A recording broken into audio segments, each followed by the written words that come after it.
Avanzan ya banderas de unidad y tú vendrás marchando junto a mí y así verás tu canto y tu bandera florecer, la luz de un rojo amanecer anuncia ya la vida que vendrá.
El pueblo unido unido jamás sera vencido. Le peuple uni jamais sera vaincu.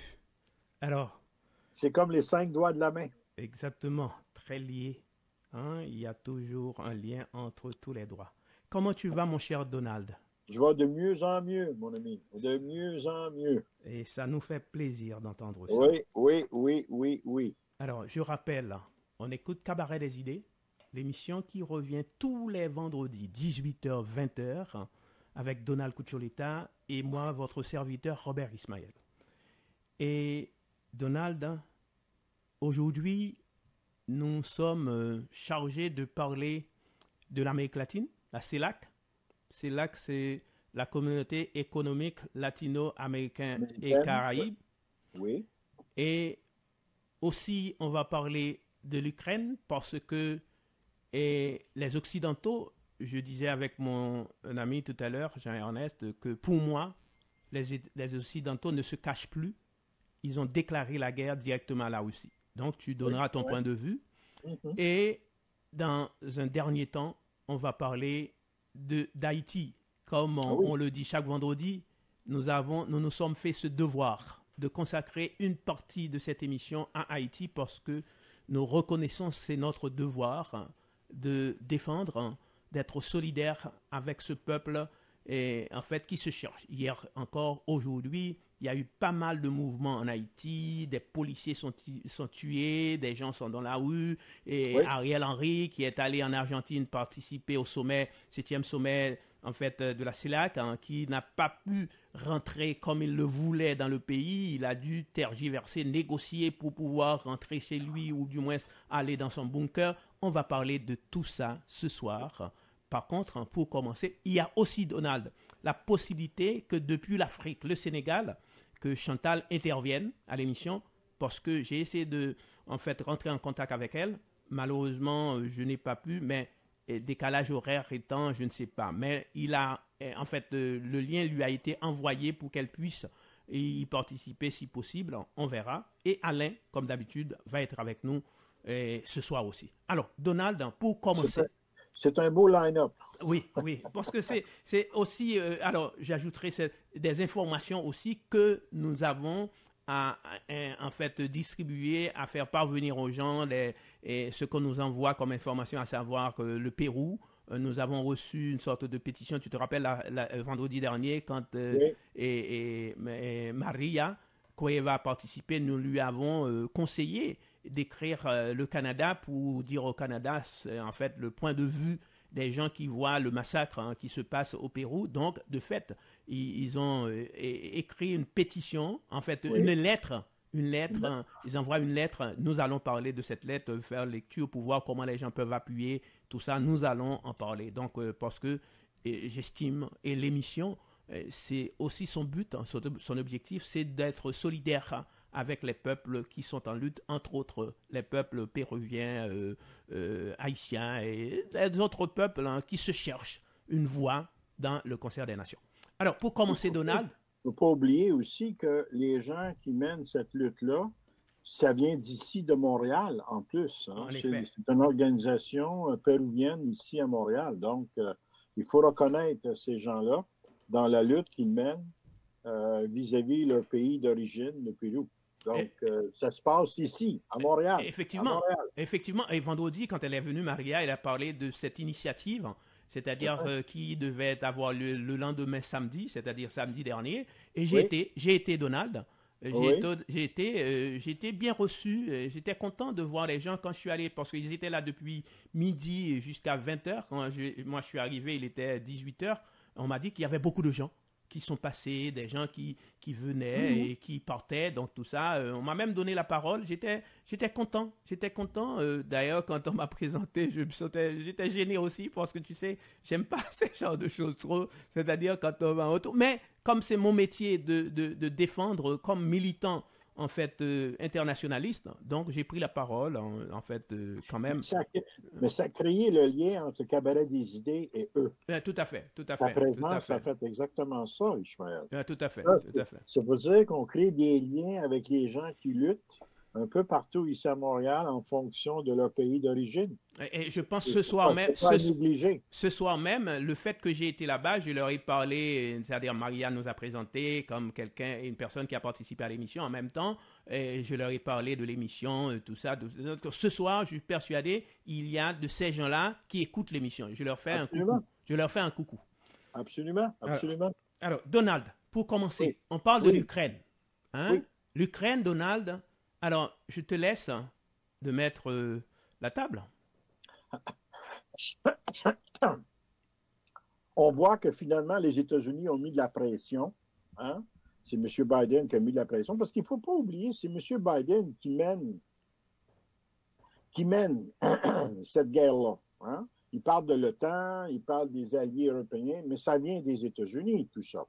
Il faut dire que M. Biden a mis beaucoup de pression, surtout sur les Allemands, les Polonais et évidemment le Canada, pour envoyer des chars d'assaut, imaginez-vous, des chars d'assaut, des Léopards, des MEA, des Sherman, c'est des tanks finalement, des chars d'assaut américains, et aussi 4 Léopards du Canada. Ça a été difficile à convaincre ces pays-là. Puis pour moi, quand j'ai vu cette difficulté de part de l'Allemagne, deuxièmement, même le Canada s'est un peu retiré de vouloir donner des chars d'assaut. Je me suis posé la question, est-ce que ça veut dire qu'il y a des pays, entre autres l'Allemagne, commencent à trouver finalement que cette guerre-là est prolongée, trop prolongée à leur point de vue? Et troisièmement, est-ce qu'à ce moment-là, les pays comme l'Allemagne, ça leur coûte énormément cher, cette guerre-là, surtout qu'ils n'ont plus accès au pétrole et au gaz naturel russe, puis on est en plein milieu de l'hiver en Allemagne, en plein milieu de l'hiver. Donc, ça veut dire que ces pays-là commencent à trouver que ça coûte cher.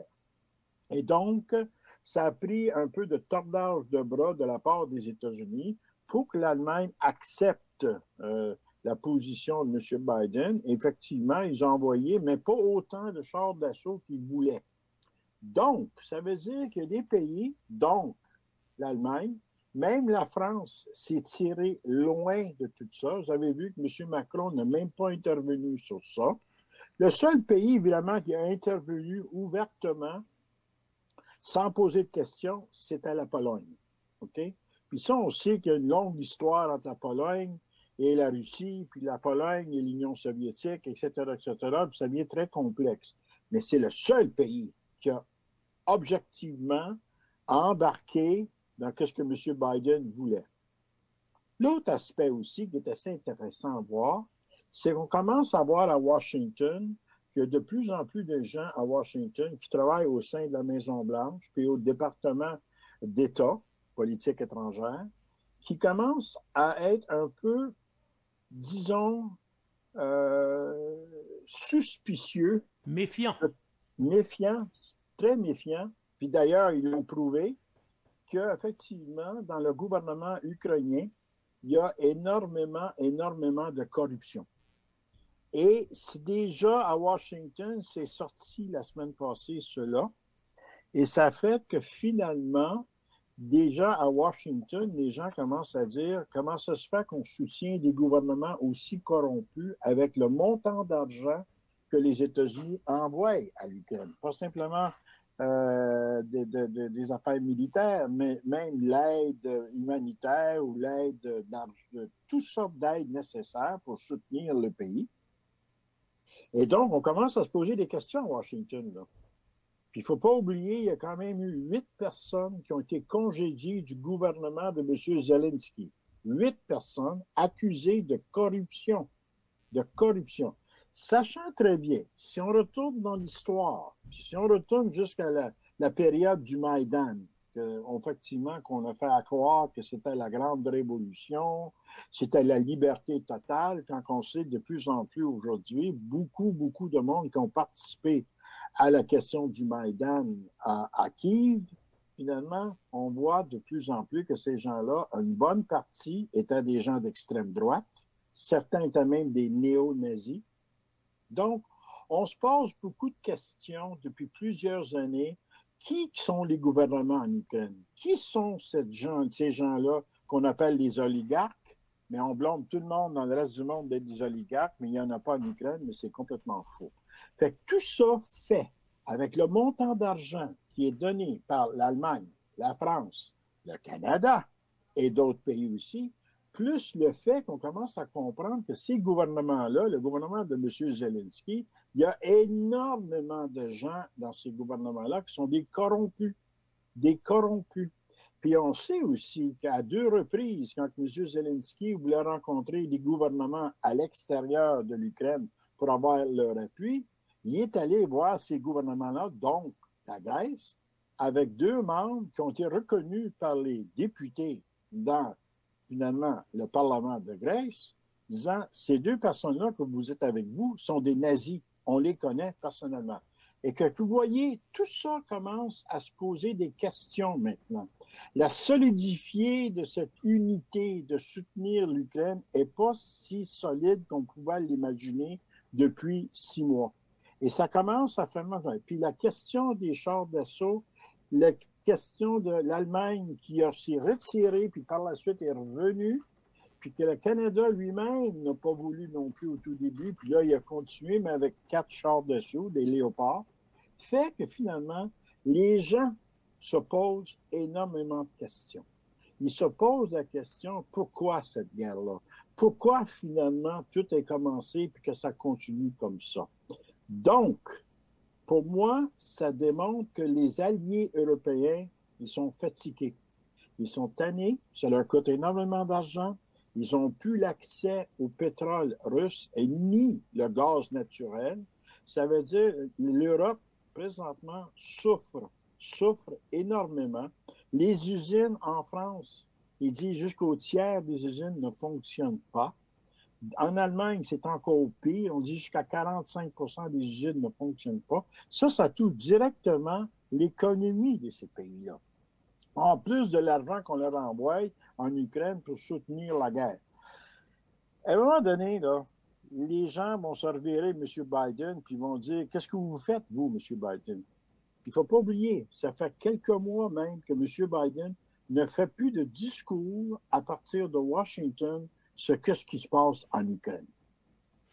Puis l'autre chose aussi, on a découvert des documents secrets sous sa vice-présidence. Puis la rumeur circule de plus en plus que ces documents-là que lui-même avait cachés, puis que le FBI a découvert, c'est tous des documents que lui avait utilisés pour convaincre le gouvernement de l'époque en Ukraine pour engager son fils Hunter Biden. Donc, vous voyez, tout est en train de se coaliser sans s'en rendre compte. Et si depuis 2 mois, M. Biden n'a pas dit un mot sur ce qui se passe en Ukraine, pas un mot, ça veut dire qu'il y a quelque chose qui est en train de se brasser présentement. Et ça veut dire aussi que l'appui à 100% qu'on voyait dans le passé n'existe plus à 100%. Les Alliés commencent à trouver le temps long, ça leur coûte cher. Les populations dans ces pays-là sont tannées de payer, puis ils se posent la question pourquoi qu'on doit continuer à payer et tout ça, qui fait que finalement, puis même ici au Canada, le soutien à l'Ukraine a baissé au niveau des sondages. Fait que vous voyez, là, ça commence à trouver, disons, il commence à avoir des failles dans toute ce soi-disant unité qu'ils avaient construit, l'humanité et tout ça. Il y a des failles maintenant. Il y a des failles, puis on sait que M. Biden ne parle plus de l'Ukraine. C'est plus son porte-parole, c'est un M. Klein, ou des fois c'est M. Blinken, mais pas lui comme président. Donc, vous voyez, tu sais, Ishmael, laisser le temps, des fois, mûrir, ça amène tous les problèmes qui peuvent arriver finalement, qu'on les voit de plus en plus. Le 24 février, c'est-à-dire au mois de février prochain, ça va faire 1 an depuis que cette guerre a été déclenchée. Il y a un élément important, en fait, sur lequel j'imagine que tu devais rester, et je vais l'ajouter que tu n'es pas resté, tu vas revenir là-dessus, c'est la population, c'est le peuple, c'est-à-dire en Europe. Parce que ce qu'on a fait, on a forcé au peuple européen d'accepter une guerre qui n'est pas, en fait, la leur. Alors, ça c'est un. Qu'est-ce qui en est résulté? Aujourd'hui, les gens font ce qu'on appelle de l'économie d'électricité partout. Les gens n'arrivent même pas à se baigner, à se laver. Même la cuisine, on leur demande de faire des économies pour qu'ils ne puissent pas... Parce qu'avec l'inflation, ça coûte tellement cher. Et les gens... Tu as vu qu'est-ce qui s'est passé en France sur la réforme de retraite? Les gens étaient dans la rue pour la retraite, mais au cours des millions... C'est-à-dire, il y a eu... selon les organisateurs, on parlait de 2 millions, la police a parlé de 1 million et quelques, mais on voit, il y avait toutes sortes de pancartes qui disaient que...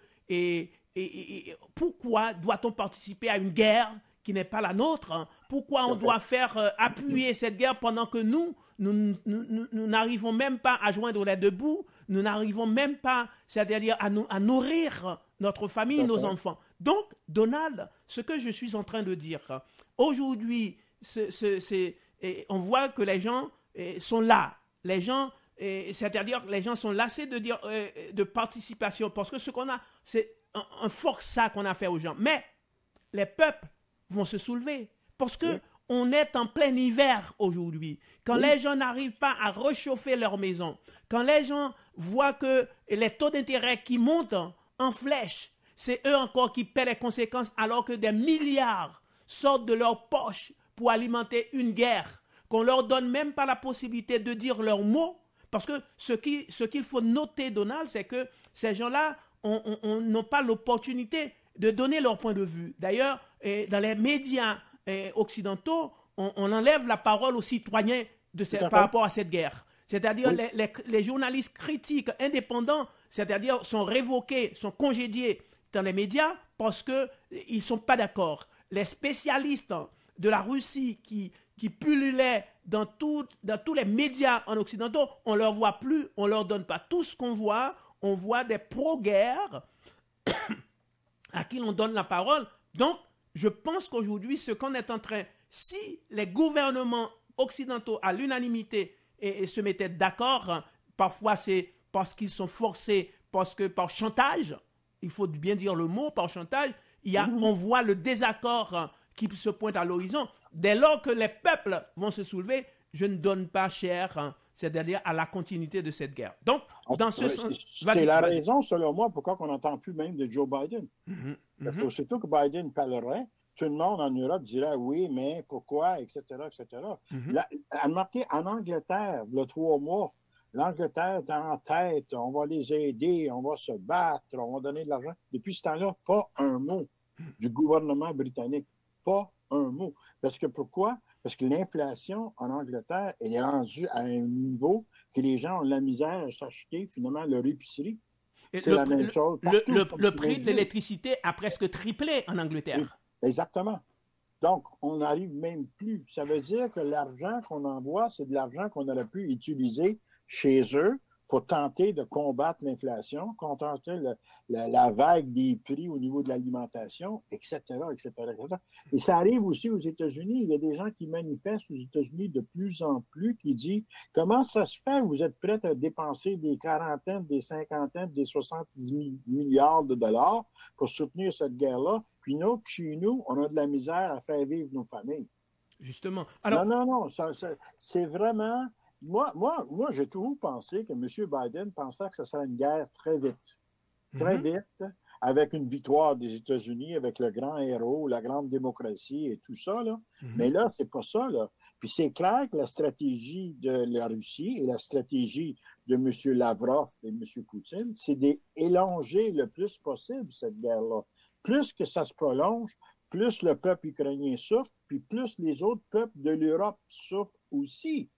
Puis les États-Unis aussi. Moi, je dis souvent que Zelensky, c'est un petit jouet. Oui. C'est-à-dire à pile, chaque fois qu'on a besoin d'agiter, c'est-à-dire la guerre, on le met au devant de la scène. C'est-à-dire, d'ailleurs, c'est-à-dire à maintes reprises, à un certain moment, on voyait qu'il y avait, c'est-à-dire, il voulait à un certain moment aller négocier, voyant pas l'issue de cette guerre, ou du moins, c'est-à-dire la possibilité de gagner cette guerre. Donc, alors là, il voulait se rendre à l'évidence, aller négocier avec le grand pays qu'est la Russie. Mais, malgré tout, on est en train de tordre le bras pour dire non, on ne veut pas ça, il faut mettre à genoux la Russie. Alors, Donald, la question que j'ai envie de poser aujourd'hui, moi, j'ai vu, pour moi, avec ces chars léopards, ces armes finalement, ces pays ont décidé, parce que Zelensky a fait une demande de 300. Peut-être qu'il n'en aura pas les 300 d'un coup, mais il va en avoir. Mais ce qui se pointe à l'horizon aujourd'hui, c'est la possibilité de donner des avions puissants pour aller faire la guerre. Moi, je perçois dans ce domaine, parce que je fais de l'économie politique. Moi, j'ai compris, je ne suis pas né hier, je comprends les dynamiques. Il y a un cours que je suivais qui s'appelle la futurologie. Donc, à ce moment-là, il faut aller au-delà de ce qu'on voit aujourd'hui. Et Donald, je suis en train de dire, pour moi, c'est une déclaration de guerre, finalement, que les Occidentaux, qui se cachaient derrière le peuple ukrainien pour dire on défend l'Ukraine, maintenant, il n'y a pas de servicière levée. Ils ont déclaré quasiment la guerre à la Russie. C'est ça. Puis, mais franchement, tu as tout à fait raison. Il y a certains pays qui ont demandé, finalement, des avions de chasse et des bombardiers de haute qualité. Là. Qui a dit non à date et qui ne veulent pas s'en servir parce qu'ils disent que ça peut nous amener vers une troisième guerre mondiale, c'est même l'OTAN. Ça veut dire même au sein de l'OTAN présentement à Bruxelles, ils sont divisés de la façon qu'on doit mener cette guerre-là. Ils sont divisés. Au tout début, quand ça a commencé, ils étaient unis comme les 5 doigts de la main. Là, depuis ce temps-là, chaque pays qui est membre de l'OTAN commence à se poser des questions. Quand on dit qu'on veut des armes très sophistiquées, ça veut dire des avions de chasse, à haute vitesse, sont des bombardiers en plus. Supersonique, c'est ça? Ah oui, supersonique, etc. Ça veut dire prolonger la guerre et la rendre beaucoup plus loin qu'il est présentement. Mais c'est l'OTAN qui a dit non. L'OTAN ne veut rien savoir de ça, sachant très bien que les stratèges à l'OTAN disent, si on fait ça, là, c'est la guerre nucléaire qui s'en vient. D'ailleurs, Lavrov l'avait dit il y a 2 mois. Si vous faites ça, mes amis, on est sur le bord du précipice d'une guerre nucléaire. Puis c'est pas moi qui le dis. Là. Ce qu'ils appellent l'escalade. Donc, effectivement. Mais tout ça est en train de se coaliser ensemble, qui montre que finalement, il y a des failles partout. Les gens n'ont pas dit leur dernier mot en Europe. M. Biden ne parle plus. Même les Américains commencent à se révolter face au coût que ça leur coûte, etc., etc., etc. Puis il ne faut jamais oublier, tout le niveau de coût de la vie en Europe a quasiment, dans certains pays, triplé. Tout à fait. Ça part de tout le reste. Ça part de l'inflation, où est-ce qu'on sait que les gouvernements ont de la misère à contrôler l'inflation. Écoutez, là. Ça, là, c'est un désastre international qui peut se produire face à tout ça, ou, à un moment donné, ils vont dire, c'est assez. Alors, il y a un troisième joueur, c'est un bouffon pour moi, mais quand même, il faut en tenir compte. C'est Donald Trump qui a fait une déclaration dans un tweet qui dit que s'il s'agissait de lui, s'il était au pouvoir, il aurait arrêté la guerre en 24 heures. Et je ne prends pas au sérieux ce que Donald Trump dit. Par contre, il a encore de l'emprise sur les républicains. C'est-à-dire, les républicains peuvent intervenir. Donc, c'est le temps de la pause. On revient tout à l'heure. 18h32, oui. Vous écoutez Cabaret des idées. Cabaret des idées, tous les vendredis, 18h, 20h. Donald Cucciolita et Robert Ismaël, nous sommes avec vous jusqu'à 20h. Alors, nous étions en train de parler de l'Ukraine, des armes, des chars, léopards, en fait, donnés, ou du moins qu'on va donner à l'Ukraine pour la continuité de la guerre. On ne voit pas pointer à l'horizon lueur d'un espoir, c'est-à-dire la paix. C'est-à-dire, on s'attendait à ce que n'existe plus. Exactement, à ce que les organisations qui sont à l'œuvre un peu partout à travers le monde, les organisations qui s'agitent quand les Occidentaux doivent eux-mêmes aller massacrer, piller, on voit quand ils utilisent le truc, mais aujourd'hui, on ne les voit pas à l'horizon, Donald. Donc, je vais prendre quelqu'un, et Donald, moi, je pense qu'il faut dire un mot sur ces organisations qui prônent la paix, mais qu'on ne voit pas. Effectivement, ces gens-là se sentent complètement un peu dans le désert. C'est un désert qui a été créé par cette guerre-là, surtout ceux qui le soutiennent, ça veut dire les États-Unis, et les montants d'argent qui sont dépensés, finalement, pour effectivement soutenir cette guerre-là. Fait que les organismes humanitaires ou les organismes pour la paix ne se trouvent pas dans une situation très confortable. Ils essayent, ils travaillent fort, effectivement, mais ça va prendre quelque chose de beaucoup plus international. Ça va prendre même parmi les pays même qui sont des alliés des États-Unis, comme la France, l'Allemagne et d'autres, en Europe eux-mêmes, qui souffrent présentement face à cette guerre-là, pour dire, mais là, ça cesse, on commence à mettre de l'avant un plan, puis qu'on va aller de l'avant avec tout ça. C'est ça qui va faire changer la donne. Puis pour l'instant, les États-Unis, comme je dis, de plus en plus essayent de se distancer au niveau de la parole. Ça ne veut pas dire que sur le plan militaire et sur le plan économique, ils sont toujours dans cette guerre-là. C'est évident, c'est eux qui l'ont fermenté. Mais effectivement, là, ça commence à jouer dur sur la population américaine et on voit le backlash aux États-Unis de plus en plus. Ça va pas bien, cette économie-là. Wall Street va bien, mais ça, c'est pour les riches, ça. Le monde ordinaire, c'est pas Wall Street, c'est le quotidien à tous les jours pour travailler, pour faire vivre leur famille, payer leur logement, payer leur hypothèque, etc., etc., etc. Donc, finalement, tout ça s'en vient, qui fait qu'à un moment donné, ça va prendre les pays eux-mêmes, comme la France, l'Allemagne, l'Italie, la Grande-Bretagne, qui vont dire « ça suffit, là. Ça suffit ». Alors, c'est bien. Donald, on a invité un ami qu'on connaît très bien, qui participe souvent à Cabaret des idées, et parce que j'ai reçu une petite vidéo d'une heure de temps et demie, une minute et demie, et quand j'ai entendu la voix, je dis « Ah, ça, c'est mon ami !» Et souvent, Donald, il y a des gens qui font des interventions, qui disent n'importe quoi, qui disent que quand, par exemple, des Haïtiens défendent le territoire haïtien, c'est parce qu'ils sont des nationalistes. Et si quelqu'un défend le pays, c'est parce qu'ils sont des nationalistes, ils ne veulent pas que les étrangers interviennent dans leur pays, sans tenir compte des principes généraux dans la vie. C'est-à-dire qu'il y a des gens qui détestent que ceux-là qui ont l'habitude d'exploiter les richesses des pays, des matières premières des pays, que c'est ces mêmes personnes qui proposent des solutions. Et quand je me dis, je me console quand je vois des gens comme Yves Engler, notre ami, qui s'exposent quelque part. Parce que je ne vois pas ces soi-disant, ceux-là qui disent « Moi, je suis haïtien, j'aime Haïti », alors que souvent, je vois un Yves Engler, je ne vois pas ces Haïtiens. Donc je me dis, de quel droit je peux dire que je suis plus haïtien dans le sens que je défends, c'est-à-dire des peuples, que Yves Engler? Non, c'est pour ça que je me dis, je suis avant tout citoyen du monde. Je l'ai invité ce soir, Donald, je vais faire jouer un petit truc de 1 minute et 30 minutes. Après, on va lui dire bonjour, il va nous expliquer qu'est-ce qui s'est passé. Ah, d'accord? Go for it. Mr. Ray, you're lying. You know it. You're using Ukraine as a proxy to weaken Russia. You don't care about international law. At the United Nations, just recently, you voted against multiple resolutions upholding international law, upholding Palestinian rights. You voted against a resolution condemning neo-Nazism.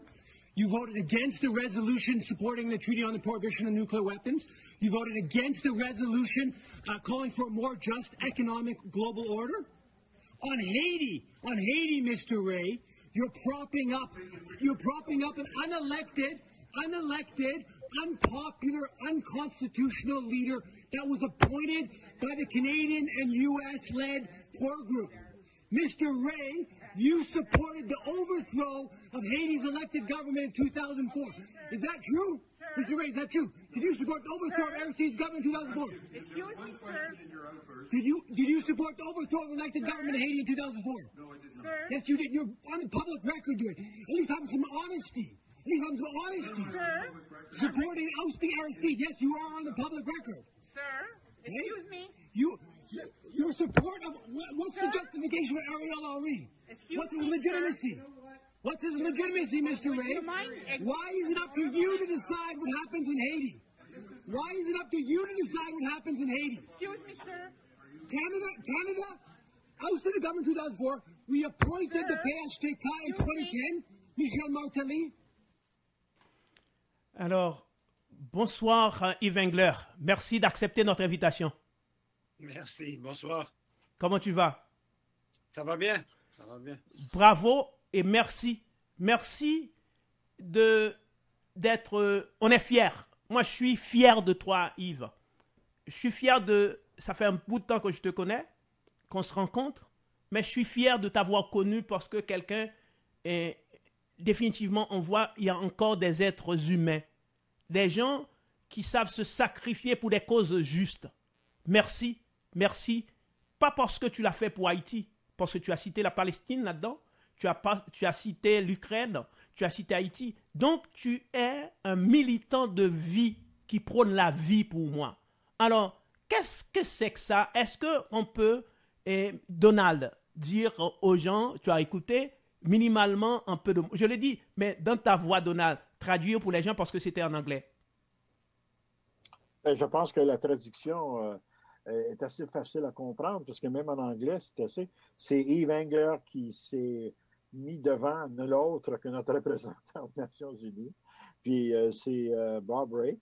Et puis effectivement, il a on peut dire, déculotté M. Ray. En lui mettant devant lui la réalité et la vérité, que M. Ray ne pouvait pas répondre. Quand il a dit, c'est vous-même que vous avez envoyé, effectivement, et changé le gouvernement en place, vous avez mis un homme qui s'appelle Ariel Henry, qui effectivement avait détruit la Constitution, détruit le Parlement et amené la situation que présentement tout le monde souffre en Haïti. Vous-même, vous avez travaillé là-dessus. Vous-même, en 2004, vous avez soutenu finalement le changement du gouvernement, etc., etc., etc.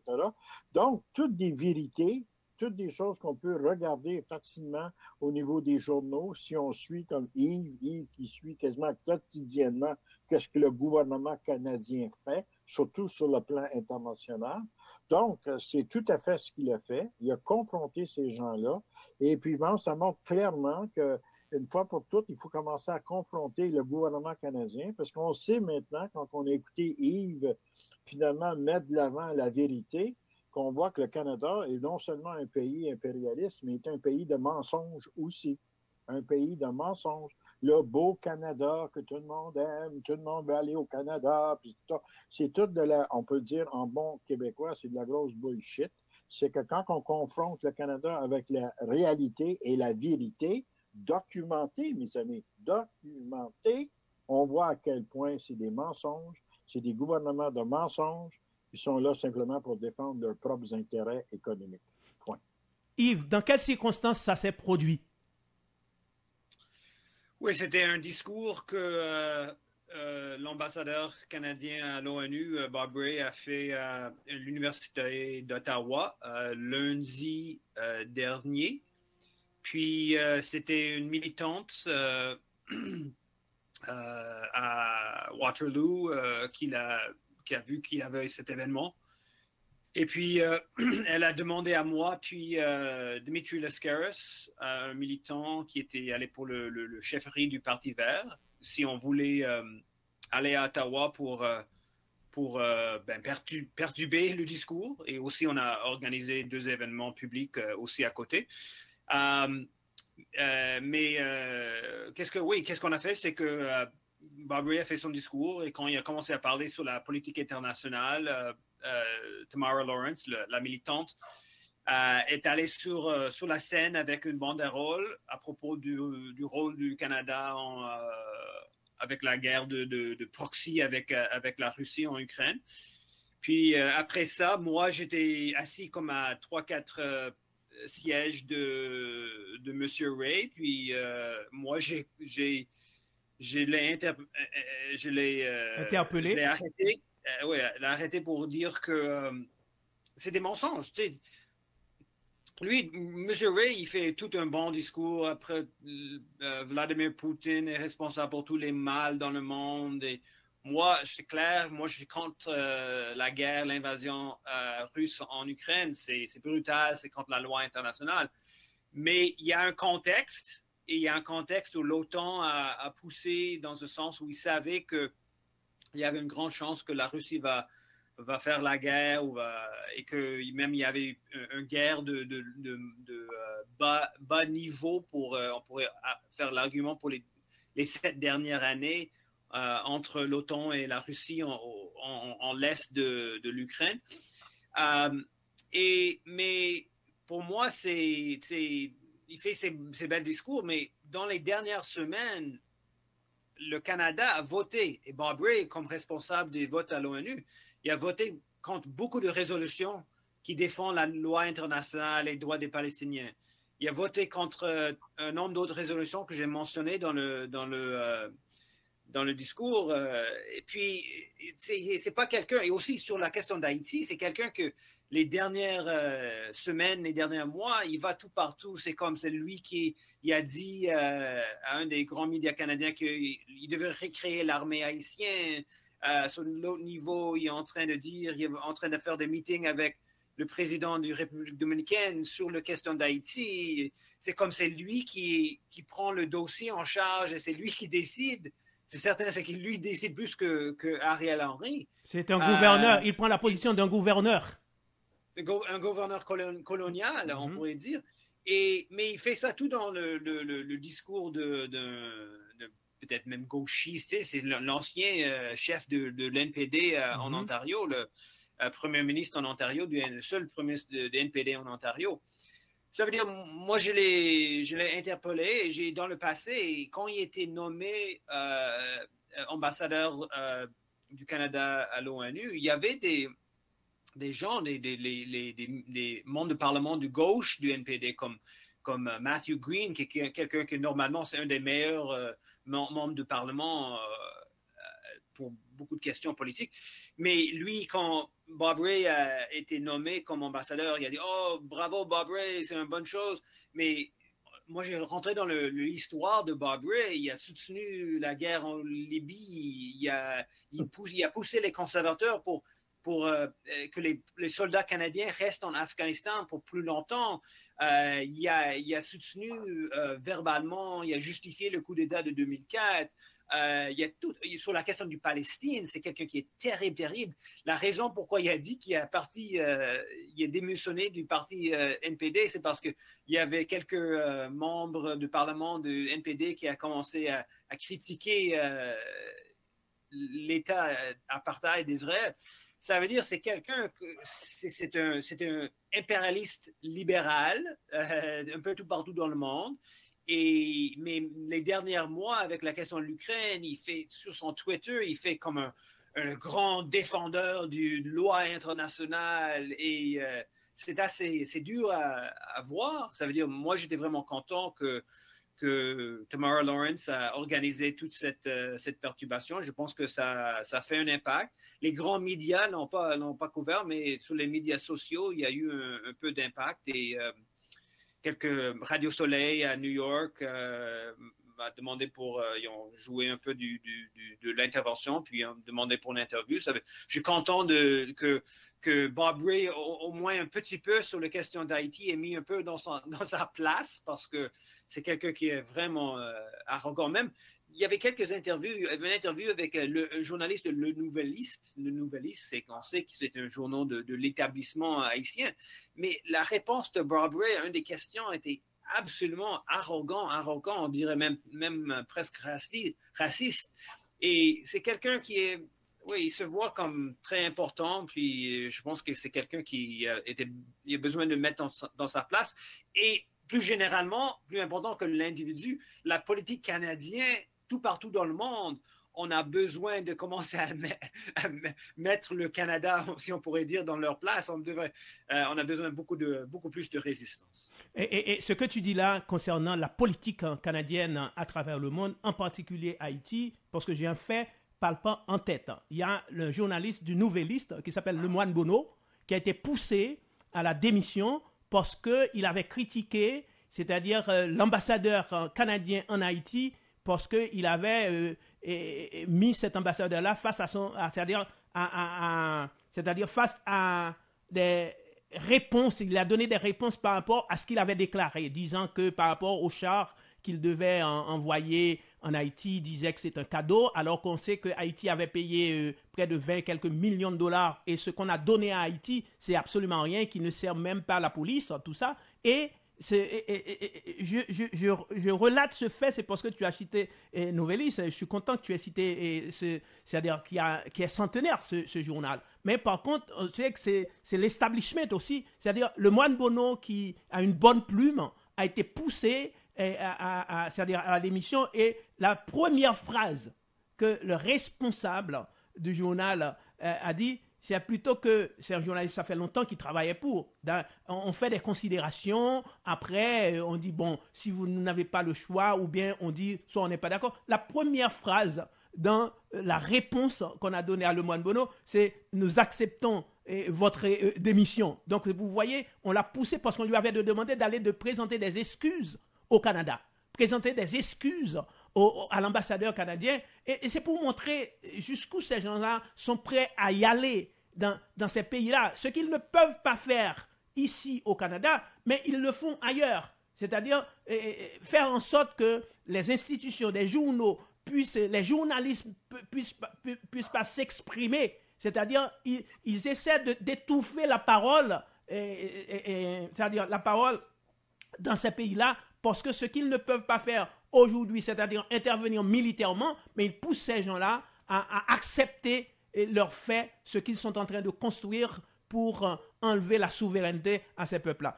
Encore, Yves, je te dis merci parce que je manquerais. Je peux poser une question à Yves? Vas-y. S'il nous permet à nous, au Cabaret des idées, parce qu'on sait que demain, à la Perle retrouvée, c'est une assemblée populaire de la communauté haïtienne. C'est notre 8e assemblée populaire, de 16h30 à 19h. On a beaucoup de choses sur l'ordre du jour. est-ce que tu nous permets de jouer à cette assemblée-là que Ismaël a joué en ondes par rapport à ce qui s'est passé à Ottawa? Oui, certainement, certainement. Est-ce qu'on peut le faire, Ismaël? Ah oui, oui, tout à fait. On va s'arranger pour le faire jouer. C'est sur mon Twitter. Et juste pour dire, moi j'ai vu la chose avec le journaliste qui était poussé à démissionner du Nouvelliste. Moi, j'ai trouvé ça c'est incroyable. Ça devrait être quelque chose que moi, je pensais peut-être même écrire là-dessus parce que Sébastien Carrière, le Nouvelliste l'a mis sur... je pense que c'est le 1er janvier ou juste avant, où il était un des 4 ou 6 personnes des grands joueurs dans le monde, l'ambassadeur canadien en Haïti. Ils l'ont mis sur la première page. J'ai vu une photo de ça. Et c'est juste de voir jusqu'à quel point le pouvoir canadien en Haïti, c'est comme ça. Sébastien Carrière, c'est quelqu'un qui marche à Montréal. Honnêtement, peut-être il y a quelques amis qui vont le reconnaître. Il y a presque personne qui va le reconnaître. Mais j'ai l'impression que ça devient... Il y avait 2 fois qu'il était sur la première page de le Nouvelliste. Et c'est comme... Il s'est devenu quelqu'un comme important en Haïti. Parce que c'est juste un exemple du pouvoir canadien. Il peut même... on voit qu'un journaliste va être... Révoqué carrément. Quand on pousse quelqu'un à la démission, c'est une sorte de révocation en douceur. Et ces gens-là achètent la parole. Ces gens-là corrompent. C'est la corruption carrément. Parce qu'ils paient de la publicité, pas seulement au journal, même les médias les plus reconnus qui sont acceptés dans le pays, ces gens-là paient de la publicité dans ces journaux, dans ces médias-là pour ne pas les critiquer. Donc, tu vois jusqu'où ces gens-là peuvent aller pour corrompre. Quand on parle de la corruption dans ces pays-là, voici une sorte de corruption. On achète la parole, on cloue le bec de ces gens-là, des journalistes indépendants, des gens qui peuvent s'exprimer pour la défense de leur population, mais ces gens-là n'arrivent pas parce qu'on sait que dans ces pays-là, il y a la faim qui tenaille, la misère. Donc, on va jusqu'à faire en sorte qu'on révoque ses propres fils. Il y a peu de travail dans ce pays. Donc, quand on révoque quelqu'un, on pousse quelqu'un c'est-à-dire cette personne-là qui ne pourrait peut-être pas trouver du boulot, il sera obligé soit de s'expatrier, d'aller ailleurs. Donc, c'est comme ça, là, ces gens agissent dans ces pays comme Haïti, les pays d'Amérique latine, en Afrique en général. Heureusement, aujourd'hui, les gens se soulèvent. On voit en Afrique des gens qui demandent des comptes, des dirigeants qui demandent des comptes à la France, jusqu'à déclarer persona non grata et des ambassadeurs français, ce qu'on ne voyait pas, ou bien ce qu'on pouvait rêver à un certain moment. Maintenant, c'est à l'ordre du jour. On voit en Amérique latine, c'est ce qui se passe. Malheureusement, encore Haïti, le pays en fait de la liberté, le pays qui a éliminé l'esclavage proprement dit. Malheureusement, on voit des laquais encore dans ce pays qui se mettent à genoux devant ces gens-là, et c'est ces gens-là qui dictent encore la parole. Mais il n'est que d'attendre, parce que un peuple, jamais, les peuples qui sont en lutte, jamais ne perdent la bataille. Merci beaucoup, Yves. Merci infiniment. Bravo. Merci. Merci. Alors, Donald, on continue. Oui. Continue, Donald, parce que nous, on avait prévu de parler de CELAC. Hein? Oui, c'est ça, mais quand même, je pense que ça fait vraiment la une, ce que Yves nous a amené. Il nous a expliqué qu'est-ce qui s'est passé. Je pense que demain, il faut faire jouer cette minute et demie finalement, de la façon que Yves a essayé de démontrer le mensonge qui mène notre ambassadeur aux Nations Unies, Bob Ray, et qu'effectivement, ça va être intéressant au niveau des gens qui sont là, parce que beaucoup, on le sait, dans la communauté haïtienne, il faut le dire honnêtement, beaucoup dans la communauté haïtienne sont même pro-parti libéral. Ah oui. Et effectivement, ils ne jurent que par M. Trudeau et toutes les bonnes instances de Bob Ray, Mme Joly, etc., là. Donc, on voit là véritablement comment le Canada, en action, est capable finalement de fermer effectivement et enlever le droit de parole et de métier à un journaliste haïtien, première des choses. Deuxièmement, comment est-ce qu'effectivement Yves Engler a démontré clairement en lui posant des questions à cet ambassadeur-là comment il ment. Il ne dit pas la vérité. Ça veut dire le Canada, quand il parle sur le plan international, c'est des mensonges qui se dit. Il faut Donc, moi, je pense demain, ça, c'est fondamental que les gens puissent entendre cela puis les laisser parler par la suite. Tout à fait, parce que c'est aussi, c'est ce qu'on appelle de l'éducation populaire pour nous à Cabaret des idées. Oui, puis c'est un exemple clair de la démocratie en action. En effet, parce qu'il faut déconstruire ce discours. C'est-à-dire que nous, ce qui est intéressant à Cabaret des idées, Donald, nous, on n'est pas là pour médire des gens. C'est-à-dire qu'on ne va pas raconter des mensonges, des bobards à propos des gens. On vient avec des faits, des vérités, pour que les gens, en fait, débattent là-dessus, pour que les gens voient ce que nous sommes en train de dire, parce que c'est la vérité qui doit prévaloir. Hein? C'est des gens qui comprennent ça, qui apprennent aussi en même temps, puis qui voient que finalement, on ne leur compte pas des mensonges, on leur donne pas du pablum, hein, comme on dit, on les donne pas à cuillère du pablum. Au contraire, les gens écoutent, on leur donne les informations, puis c'est eux qui décident. Tout à fait. C'est eux qui décident. En effet. Et aussi qu'ils doivent prendre leurs responsabilités. Leur responsabilité, à savoir ne pas laisser, ne pas accuser tout le temps les autres ne font rien, les autres qui doivent nous venir en aide, tandis que c'est de votre responsabilité première, hein, de vous engager, de mener la lutte, hein, de participer à la bataille. Parce que quelque part, c'est une bataille. C'est une lutte c'est-à-dire permanente. Parce que ces gens-là... En Haïti, le début de cette lutte-là nous amène vers une lutte à long terme pour une véritable démocratie populaire contrôlée par la population. En effet. C'est ça que ça veut dire. C'est ça que ça veut dire. En effet. On a commencé depuis quelques mois, ça doit continuer pendant les prochaines années. Ah, oui, non, ça va continuer et de plus en plus, ça va se métamorphoser. C'est-à-dire, ça ne restera pas statique, à savoir, seulement on va convoquer les gens pour qu'ils viennent parler. Il faut venir avec des choses concrètes. Lénine disait, il faut faire une analyse concrète de la réalité concrète. C'est-à-dire, à un certain moment, on va venir avec des films, par exemple, on projette à un certain moment, on va parler demain et à cette assemblée populaire qui va débuter à partir de 16h30 à la Perle Retrouvée, c'est-à-dire demain samedi 28 à la Perle Retrouvée, on va parler d'un film qui s'appelle Quemada.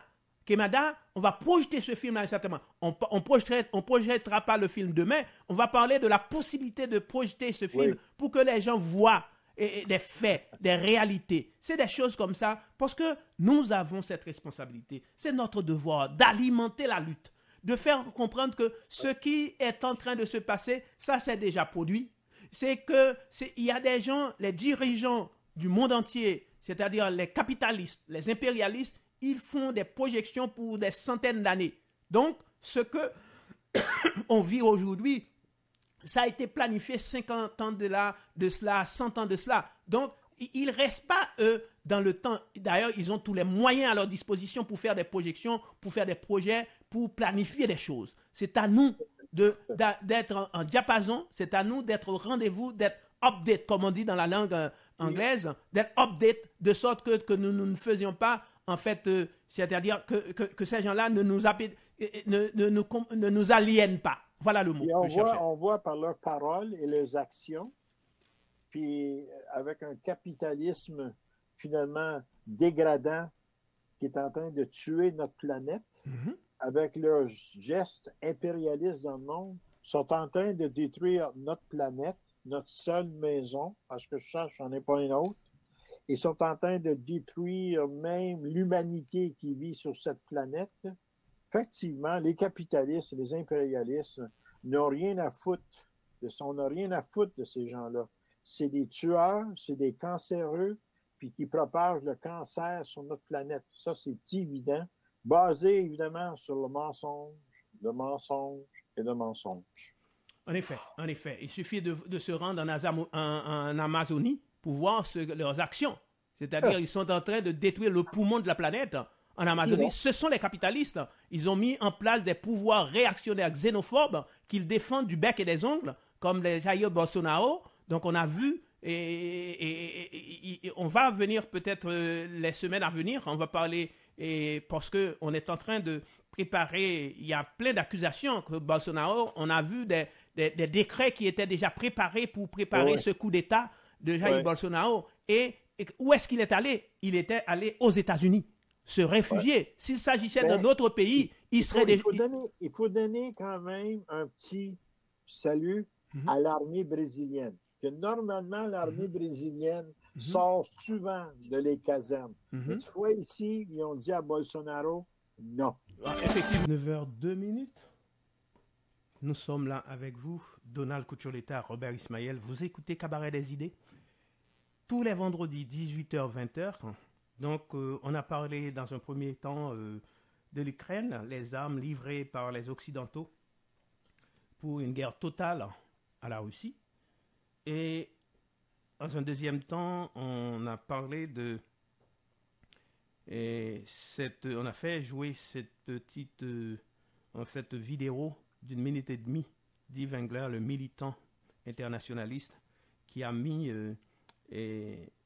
Bob Ray, l'ambassadeur canadien aux Nations Unies, mal à l'aise parce que devant les mensonges qu'on raconte, devant le comportement du Canada, il est heureux de voir que des gens peuvent se mettre debout. Et ça doit interpeller ceux-là qui se disent défenseurs du peuple haïtien, défenseurs des autres peuples, que ces gens-là se joignent, se mettent ensemble pour qu'on fasse comprendre qu'ils ne sont pas seuls. Ces gens-là qui prennent des décisions, soi-disant au nom des Canadiens, au nom des Québécois. Et souvent aussi, ils se permettent de dire qu'ils agissent au nom du monde entier. Et souvent, c'est deux, trois pays occidentaux qui se disent citoyens du monde, dirigeants du monde, qui agissent au nom de la planète. Donc, c'est ce qu'on a joué. Alors, on avait aussi prévu de parler de la CELAC. La CELAC, Donald, c'est cette communauté des États latino-américains et caribéens. Oui. C'est un organisme intergouvernemental régional qui regroupe presque 600 millions d'habitants des 33 États d'Amérique latine et Caraïbes. Oui.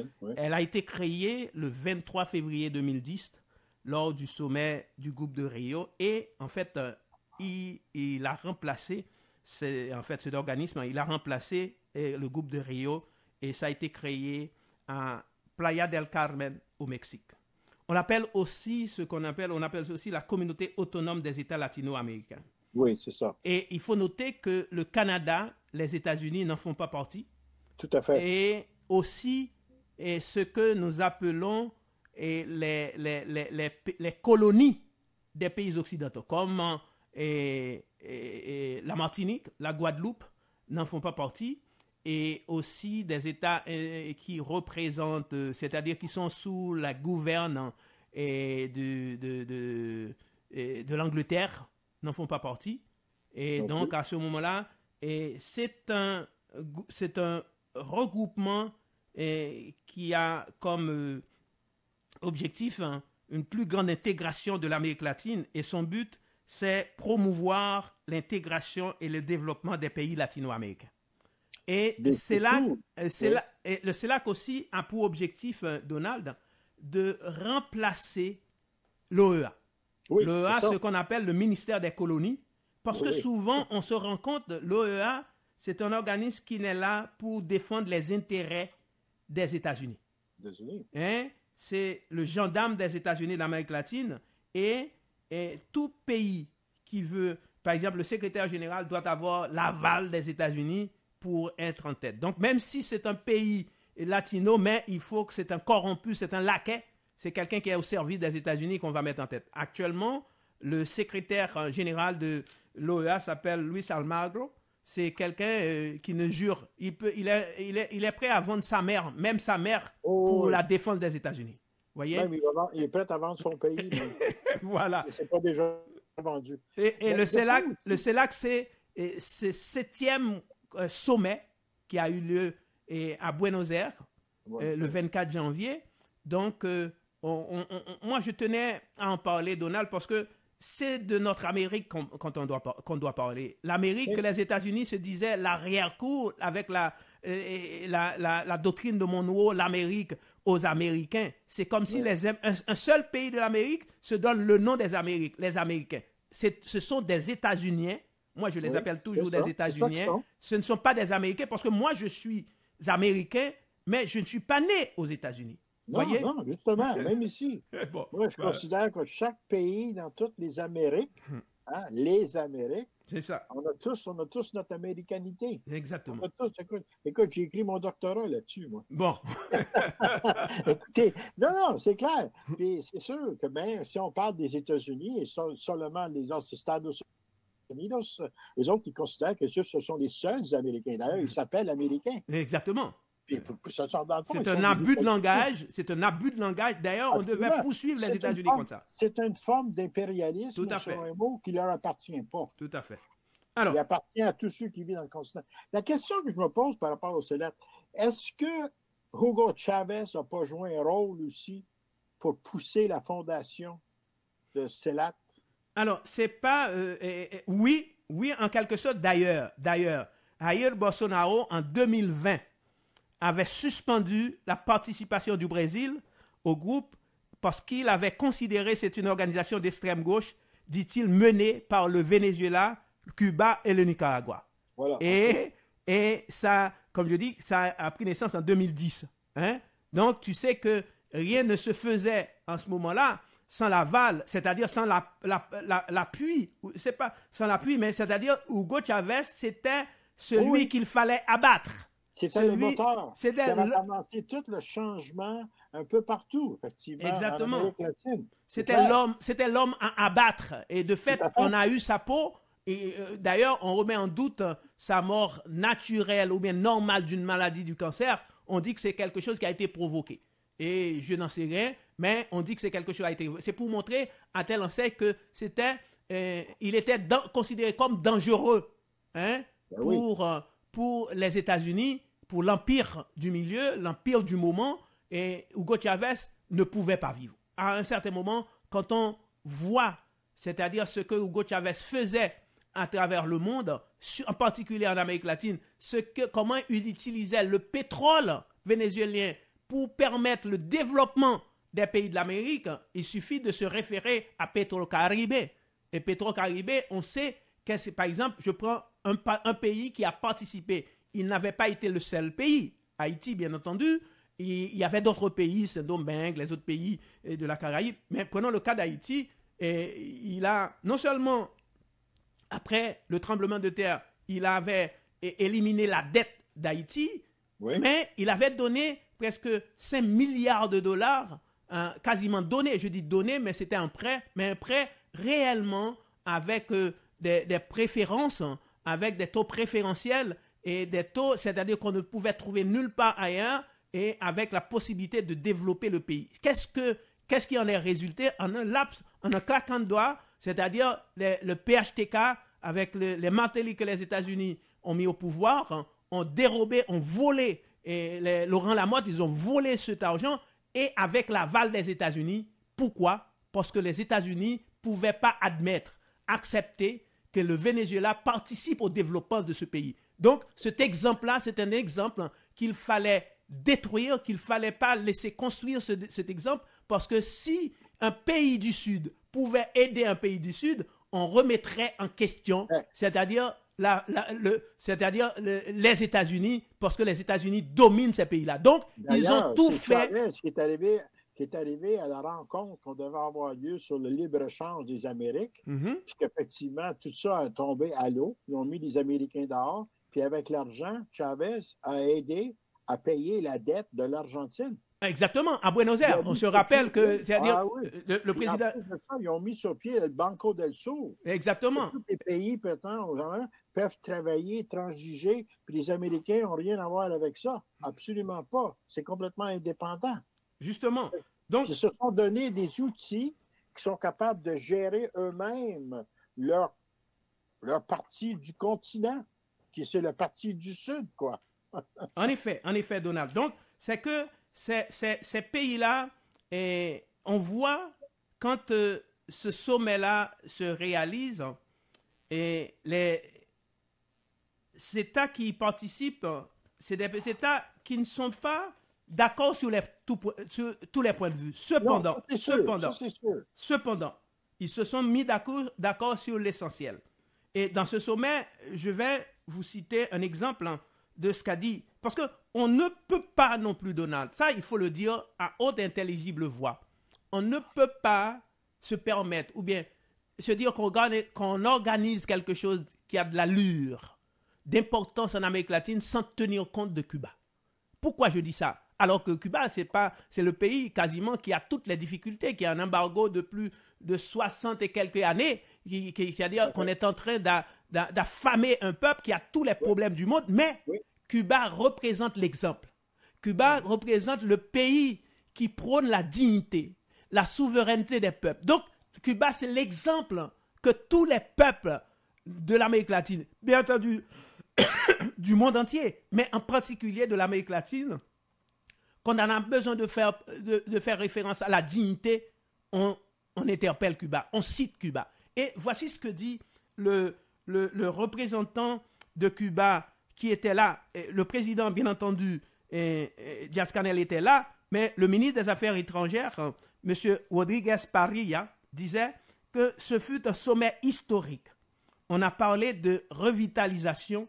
Ce fut un sommet historique parce qu'on a parlé de réconciliation d'unité. Quand on dit réconciliation d'unité, je m'arrête là pour vous donner un petit exemple pourquoi. C'est-à-dire d'unité dans la diversité. C'est ce qu'il a dit. Pourquoi je viens de citer pour dire que Jair Bolsonaro avait suspendu la participation en 2020 du Brésil. Et le Brésil est là aujourd'hui avec l'avènement de Lula. Lula est revenu. Donc, dans ce contexte-là, quand il dit que c'est un sommet de réconciliation d'unité dans la diversité, il reconnaît que nous ne sommes pas tous d'accord à tous les niveaux. Hein? Et il dit plus tard, c'est un sommet de propositions en matière d'attention aux problèmes fondamentaux tels que le changement climatique et la situation du monde post-Covid. C'est aussi des initiatives sur les épidémies et leur prévention. C'est aussi des questions liées au développement, à l'exercice des droits humains et de la démocratie.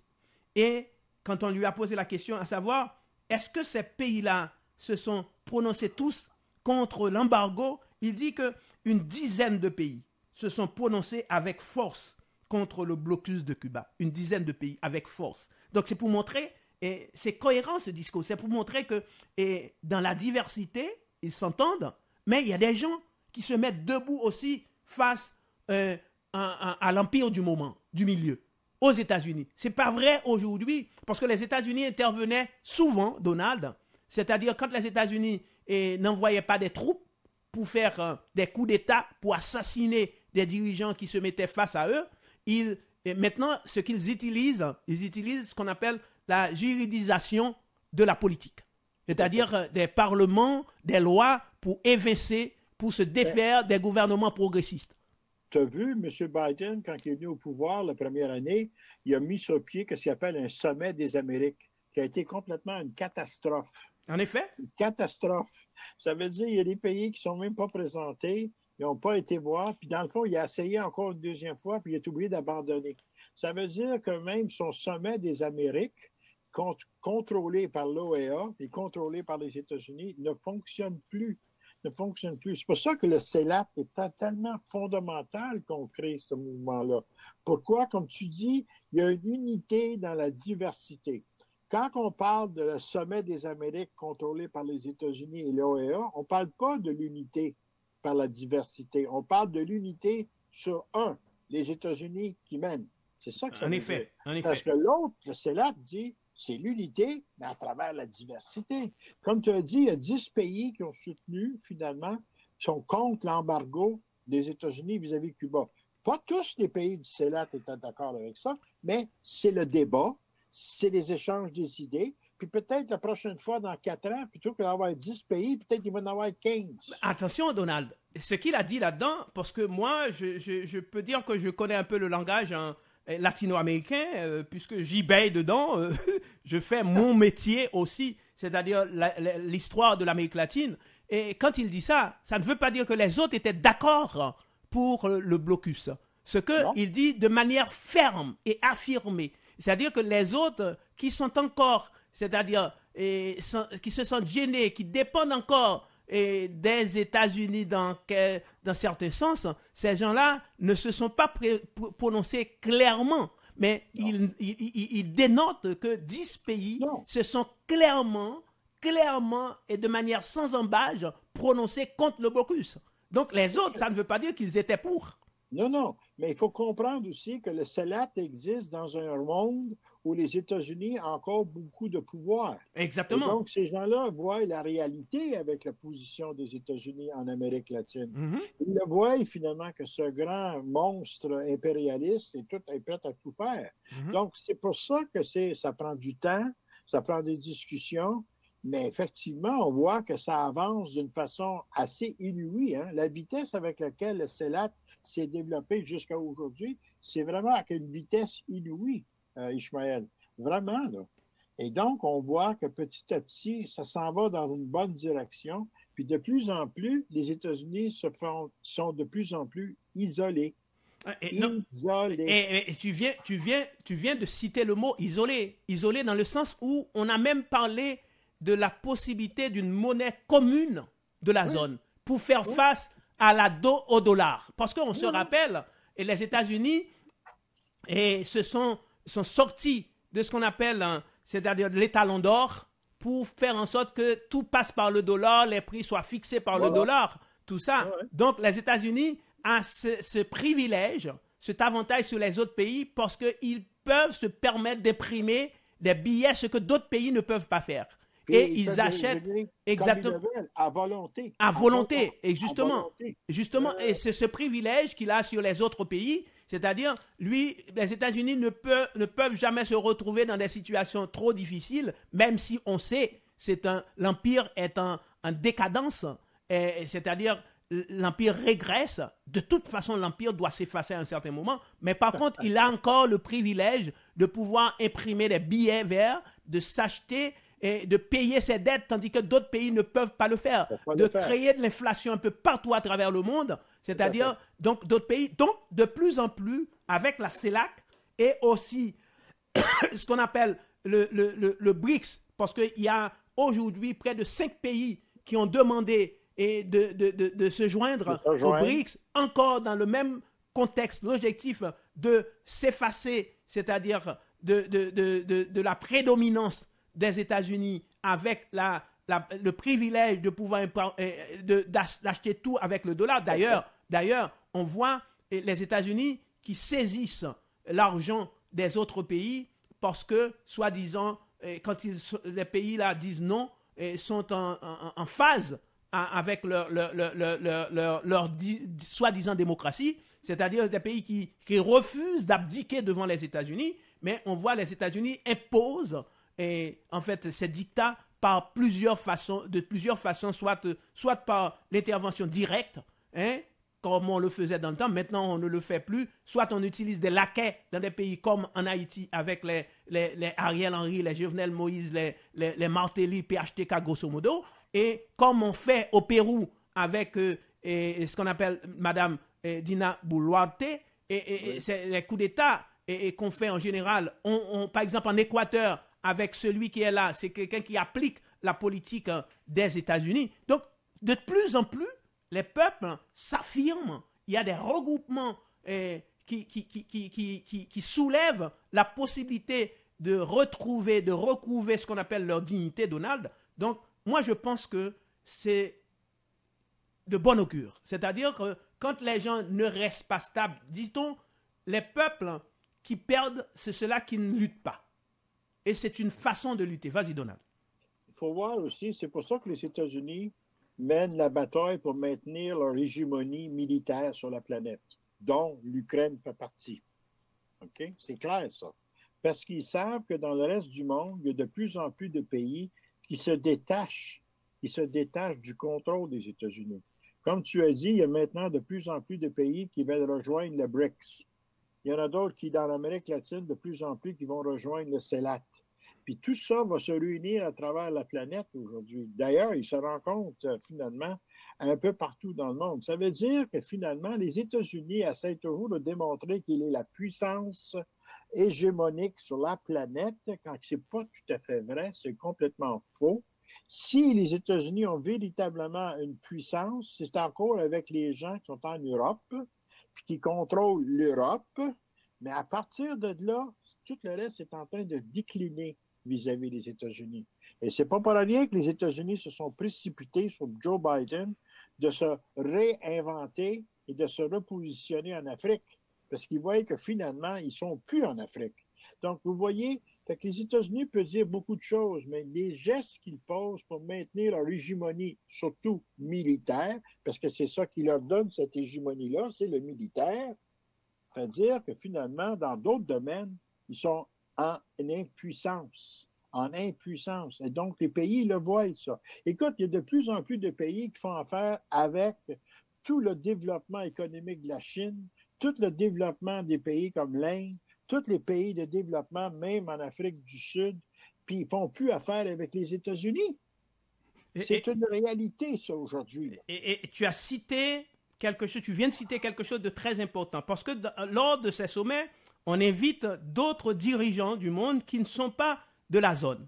Entre autres, et ce que Rodriguez Parrilla dit qu'il y a eu une intervention mémorable. C'est l'intervention du président chinois Xi Jinping. Ben, et imagine, dans un sommet des Amériques, que Xi Jinping, l'ennemi à abattre des États-Unis, de l'Empire américain, intervient et que des dirigeants latino-américains trouvent mémorable. Et on reconnaît aujourd'hui l'importance de la Chine à travers le monde. Et on sait que la Chine ne va pas avec le dos de la cuillère, avec les mains vides. Je ne suis pas en train de dire il faut aller les yeux bandés devant la Chine, se mettre à genoux ou du moins laisser un empire au profit d'un autre empire. Ce n'est pas ça. Ce que je suis en train de dire, que la pratique des États-Unis à travers le monde sont déjà mises à l'épreuve. Aujourd'hui, les gens se disent que prenons notre chance avec d'autres possibilités, avec d'autres pays. Nous savons comment défendre nos intérêts, tandis que les États-Unis ne nous permettent pas de défendre nos intérêts.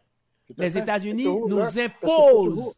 Parce que c'est toujours leurs intérêts qui passent en premier. C'est ça. Nous imposent avec leurs armes, avec leurs laquais qu'ils mettent au pouvoir, tandis que ce n'est pas ça la pratique chinoise à travers le monde aujourd'hui. Donc, il dit, Rodriguez Parrilla, le ministre des Affaires étrangères, c'est une intervention mémorable.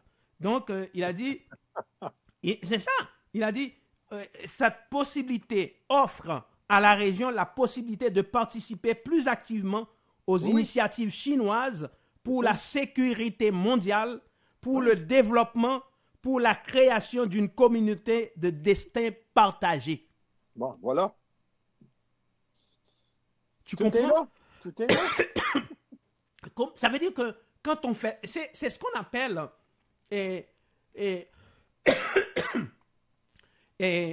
la théorie du reflet. C'est-à-dire, quand on parle de la négation de l'autre, quand on prononce quelque chose, ça veut dire que ce qu'on prononce, c'est la négation de ce qui existe. C'est-à-dire, quand on parle de destin partagé, ça veut dire que ce qui existait avant, c'était l'emprise de l'autre. On rejette l'autre. Mais ça veut dire aussi qu'on est dans un monde multipolaire. Voilà. Ça, les Chinois le reconnaissent. Toute la plupart des pays du monde le reconnaissent. C'est les États-Unis qui ne le reconnaissent pas. Parce qu'ils voient encore leur hégémonie militaire comme le seul pouvoir sur la planète. Mais ils ne voient pas le monde multipolaire. Ça, c'est clair, net et précis. Tandis que les gens qui se dégagent des États-Unis, qui s'en vont vers d'autres pays, ça ne veut pas dire qu'ils sont toujours avec les autres pays, mais ils utilisent la nécessité pour développer leur propre pays aussi. C'est du donnant. Et pas simplement les États-Unis qui leur disent quoi faire. C'est du donnant. Économie qui aide l'autre économie, qui s'en va aider l'autre, les échanges commerciaux, les ci, les ça. Dans le fond, c'est en train de créer vraiment une unité planétaire. C'est ça qui est en train de s'arriver avec ces pays-là. C'est exactement ça qui est en train. Et ça, pour moi, ça démontre tellement que finalement, les États-Unis sont en retard, mais vraiment en retard. C'est pour ça qu'ils soutiennent la guerre contre la Russie, contre l'Ukraine. Ils soutiennent ci et ça. C'est parce qu'effectivement, ils sont isolés. Ils sont isolés, les États-Unis. Ils ne le diront jamais. mais ils sont isolés. Écoute, le pouvoir économique sur la planète appartient à qui? La République populaire de la Chine. Ben, écoute, J'invente rien, là. C'est même Wall Street qui dit ça. et ce que tu as dit là, c'est tellement important, Donald, dans la mesure où 33 pays de l'Amérique se réunissent et c'est un représentant des États-Unis, du président Biden qui a participé. Ce n'est pas le président lui-même. Non, non. Et il était obligé, arrogant comme ils sont, n'oubliez pas la doctrine de Monroe, l'Amérique aux Américains, il est obligé d'avoir un discours cohérent face à ce qui se dessine là-bas, respectueux, parce qu'ils voient qu'ils ne peuvent plus s'imposer. Voilà. Hein? Donc, il est obligé de suivre. Donc, le représentant, il y a eu un représentant de la communauté économique européenne aussi qui a pris. Donc, c'est pour montrer, Donald, il y a une nouvelle donne à travers le monde aujourd'hui. Exactement. C'est une nouvelle donne sur la planète aujourd'hui. Une nouvelle donne sur la planète aujourd'hui. Et les pays qui ont été sous le talon des États-Unis ne sont plus. Ils sont prêts à faire affaire avec la Chine, la Russie, l'Inde, l'Afrique du Sud, peu importe finalement, mais égal à égal, en reconnaissant la réalité d'un vis-à-vis l'autre et les échanges commerciaux, etc., pour le développement, pas simplement des individus, mais des pays et la population de la planète en général. C'est ça qui est en train de se développer. Puis les États-Unis ne font pas partie de ça. Non, non. Elle fait partie de son petit clic à lui. Justement. Et c'est pour ça que le peuple américain souffre de plus en plus. Et comme souvent on dit en cabaret des idées, c'est par le peuple américain que la libération va venir. Absolument. C'est le peuple américain qui va se soulever, le peuple états-unien qui va se soulever pour dire non à l'hégémonie des dirigeants états-uniens. Parce que c'est-à-dire l'oligarchie états-unienne qui d'ailleurs, juste une petite référence, on ne va pas s'attarder, peut-être qu'on va revenir au cours d'une autre émission. L'Oxfam a fait sortir dernièrement un bilan pour dire que je pense que 1% de la planète qui possède 69% de la richesse mondiale. Quelques milliardaires, je pense qu'ils sont environ, je ne sais pas combien qu'ils sont, qui possèdent 69% de la richesse mondiale. Ouais. Et comment comprendre ces bêtises, ces conneries, Donald? Il dit on devrait abolir les milliardaires sur la planète. Mais Donald, comme ça. Donald. Et même ceux-là qui sont allés dernièrement, comment ils se réunissent en Europe souvent, à Davos, il y en a qui disent qu'il faut nous taxer davantage.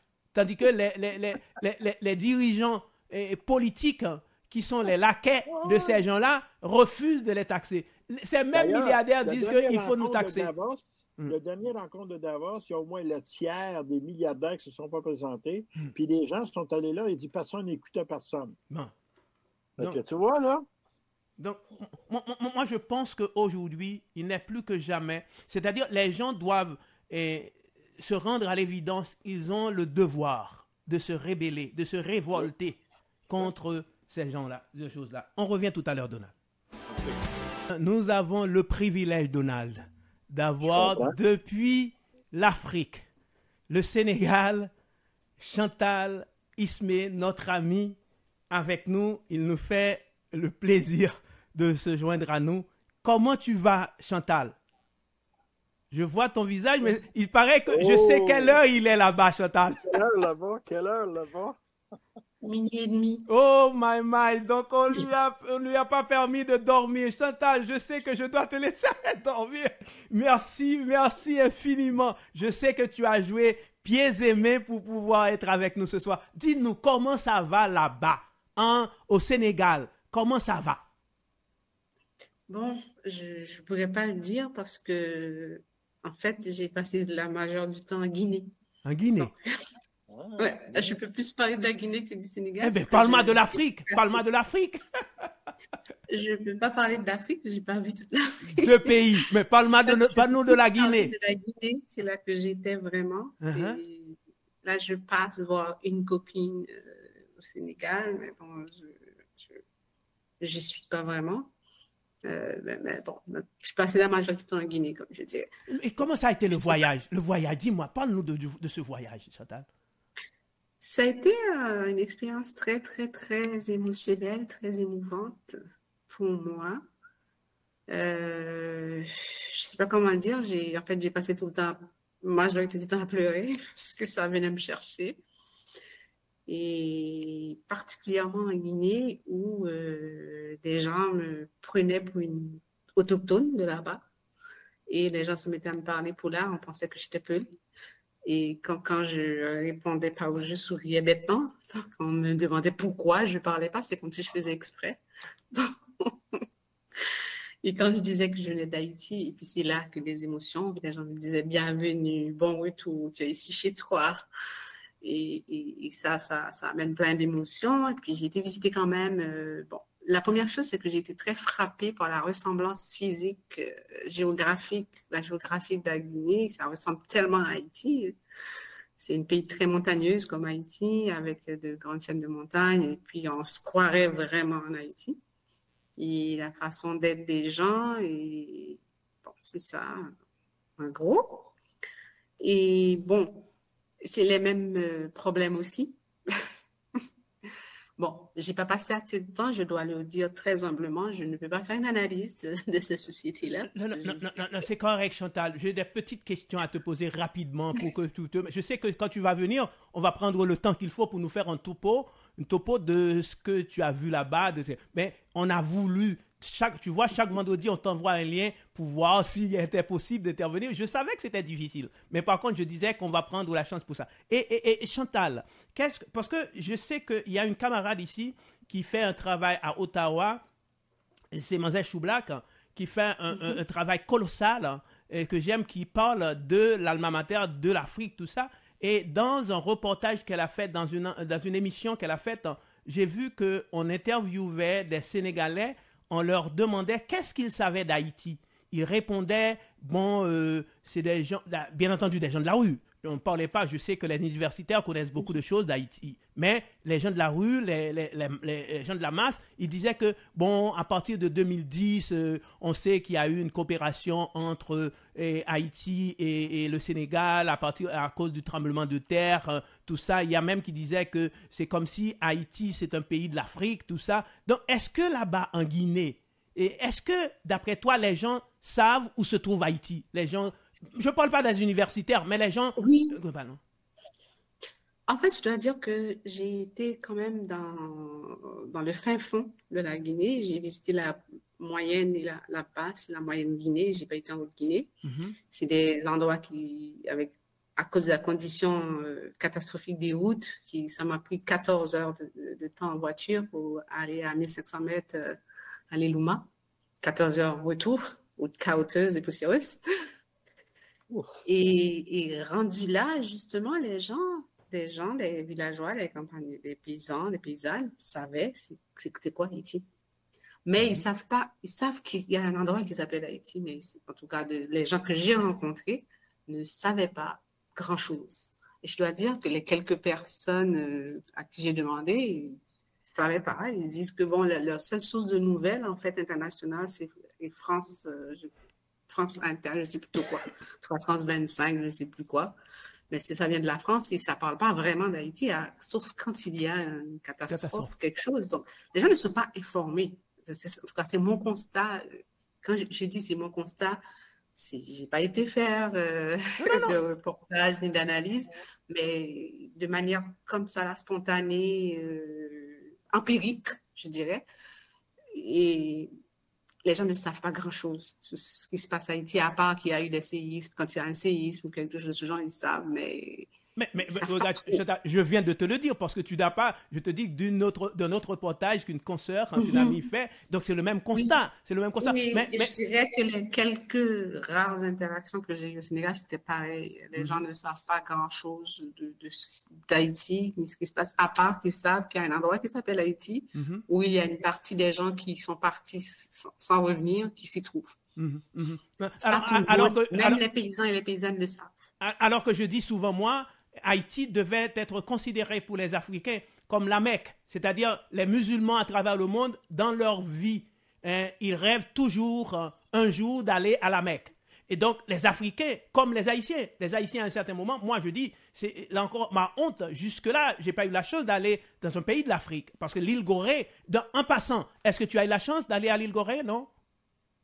Oui. Alors, là, je vais aller chercher ton émotion, l'île Gorée. Raconte-nous, Chantal. Bon, je dois dire que il y a une partie là, la visite de la maison de l'esclave, et ça, bon, quoique moi je pense que ça devrait changer le nom, que ça devrait s'appeler la maison des captifs et des captives, parce qu'ils n'étaient pas encore esclaves là-bas, c'est chez nous qu'ils sont devenus esclaves, c'était des captifs. Et là, j'ai vraiment pleuré ma vie, parce que de voir dans quelles conditions on entassait les gens. Il y a une chambre pour les hommes, une petite chambre pour les femmes, une petite chambre pour les enfants. On les séparait déjà, et puis c'est un petit réduit, et puis de savoir la quantité de gens qu'on entassait dans ces espaces-là, puis de voir la porte dite de non-retour. Ça vient chercher beaucoup, et puis émotionnellement, c'est très, très fort. Et je dirais aussi, bon, Gorée, c'est une des îles, hein. C'était, en tout cas, de ce que j'ai compris, il y a plusieurs ports comme ça. Par exemple, en Guinée, il y a un endroit qui est similaire à Gorée qui s'appelle Bofa. Mais on prenait les gens, on les amenait là, et après, on amenait tout le monde à Gorée pour la grande traversée. Mais c'était similaire dans presque toute la côte, là, quoi. Donc, tous les pays de l'Afrique. Pour le commerce triangulaire, alors, petite Gorée, si on peut dire. Pour le commerce triangulaire, c'est le port d'embarquement vers l'Europe, vers l'Amérique alors. Donc, il y avait d'autres ports, mais c'est pour ça, c'est la plus connue, l'île Gorée. Pour les gens qui ne sont pas au courant, donc c'est de là qu'on embarquait les gens de l'Afrique, hein, que les Occidentaux, les Blancs, allaient prendre là-bas. Ils racontent des mensonges, ils continuent, les menteurs, les fiers menteurs, ils continuent à dire que ces gens-là, ils étaient dans la brousse, hein, donc c'est pas eux qui sont venus, qui sont allés chercher, c'est des gens, c'est des esclaves qui les ont vendus, alors qu'on savait à dessein que ces gens-là allaient chercher, allaient cueillir les gens pour aller comme n'importe quoi, pour aller vendre là-bas. C'est menteur, c'est fifi menteur. Chantal, parce que je vais te laisser avec Donald. Par exemple, à Bofa, où c'est un port négrier aussi, là, c'est là que j'ai eu l'émotion. En fait, je dois dire que j'ai eu plus d'émotion là qu'à Gorée, parce que Gorée est rendu, à mon avis, un truc un peu trop touristique. OK. Et c'était moins... il y a de l'émotion, mais là, j'arrive dans un petit village à Bofa, c'est les villageois déjà. Il a fallu toute une négociation avec les villageois pour qu'ils nous laissent aller visiter les sites. Tu ne peux pas rentrer et aller visiter. Il faut que les villageois acceptent que tu ailles visiter. Et c'était un processus, à mon avis, qui était très formateur, très démocratique. Tout le village était réuni et tout le monde devait donner leur opinion, si oui ou non, on pensait qu'on pouvait nous laisser aller visiter. Et si quelqu'un n'était pas là et arrivait, on recommençait tout le processus parce qu'il fallait lui dire tout ce qui a été dit d'avance, avant, pour que cette personne puisse opiner. Donc, la raison aussi, c'est qu'il y avait peut-être, je pense, le préfet, l'assistant préfet qui était là, et les villageois en profitent pour amener leurs revendications. Ils disent, OK, bon, vous voulez bien visiter, mais nous, on a une école qui n'a pas de prof, on a un centre de santé qui n'a pas de médecin. Qu'est-ce que vous voulez faire? Vous faites des visites, des machins, mais ça ne rapporte rien au village. Donc, ils en profitent pour amener leurs revendications. Je trouve ça, c'est très, très, très... démocratique. Oui, et c'est ça, les gens, on s'asseyait en rond en dessous de l'oranger, là, et puis tout le monde parlait, etc. C'est pas rien que le responsable, le chef du village. Bon, la seule affaire qui m'a dérangée, moi, j'étais la seule femme dans ce cercle, c'était que des hommes. Donc, il faut comprendre que la Guinée et le Sénégal sont à 90-99% patriarcal. Non, des musulmans aussi. Oui, aussi, mais c'est ça la société patriarcale. Et alors, Chantal, dis-nous, qu'est-ce que tu as envie de nous dire d'où tu es? Je sais qu'il est tard là, je ne vais pas te rester de retarder toi. Dis-nous avant que tu reviennes, Qu'est-ce que tu as envie de nous dire? Parce qu'il faut que je te donne une information, peut-être que tu ne sais pas, Haïti devient de plus en plus pire maintenant. Donc, je te retiens pas là-dessus. Je sais que tu Oui, n'as pas beaucoup... je suis même de là étant. Ok, parfait. Donc, Je sais que suis tu au vas... courant, je sais que ça ne va pas et ça vient me chercher. Et il y a une nouvelle aussi qui m'abat beaucoup, la nouvelle du départ de Monique. Là, Oui.